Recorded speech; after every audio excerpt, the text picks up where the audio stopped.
Everyone waited for the announcement of the Nobel Prize winners. The moment arrived. Names echoed through the hall, honoring scientists, writers, and defenders of peace. But one name was missing: the President of the United States, Donald Trump. He had long believed he deserved the Nobel Peace Prize. Yet once again, it went to someone else. Why wasn't his name called? Why was he so certain he deserved it? And what message did the Nobel Committee want to send this year? The first name to dominate the headlines was María Corina Machado from Venezuela, a woman who faced enormous challenges in her country, barred from elections, but she never stayed silent. She became a symbol of courage, calling for peaceful change and democratic reform. For that, the Nobel Committee honored her as a voice of civil bravery, a reminder that the struggle for freedom often begins with one determined person.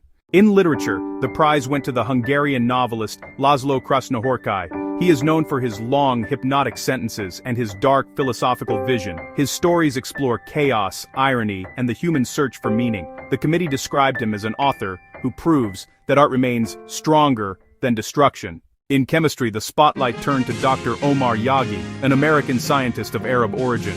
He and his team developed metal organic frameworks, materials that can pull water from the air and capture harmful gases, cleaning the environment in the process. A discovery that could change the future of clean energy and sustainability. Each award carried its own message. Machado was celebrated as a symbol of courage. Krasznahorkai turned human despair into timeless art, and Yaghi created materials that could help save the planet. But behind all the celebration, one story was missing from the spotlight: the disappointment inside the White House. President Donald Trump has never hidden his wish to win a Nobel Peace Prize. For years, he told his supporters, I should receive the Nobel Prize for everything I've done for peace. Earlier this year, he said again, I've helped reduce global tensions. I've saved lives. But they will never give it to me because I don't belong to their circle. That's how he sees it. Not as a question of peace, but of bias. He believes he reshaped world relations through unconventional diplomacy, and that his achievements were never fully recognized. But the Nobel Committee didn't see it that way. Analysts believe there are 4 reasons why Trump did not win this year. First, the timing. The deadline for nominations closed just days after he returned to the presidency. Many of the letters nominating him arrived too late to be considered. Second, political controversy. Trump is one of the most divisive figures in modern politics. Honoring him could easily be seen as a political statement, something the Nobel Committee tries to avoid. After the announcement, the president expressed his disappointment. He said in a televised interview, I've done more for peace than most leaders before me, yet they ignore me.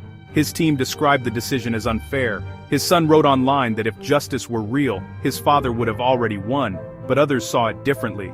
They said the committee stayed true to its principles, rewarding those who inspire the world quietly, not those who demand recognition loudly. And so, the Nobel Prizes of 2025 ended with stories of freedom, art, and science, while one of the most powerful leaders on Earth remained outside the circle.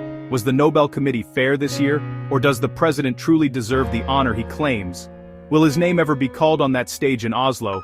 No one knows. The mystery remains. Because in the end, history decides who earns greatness, and who only reaches for it.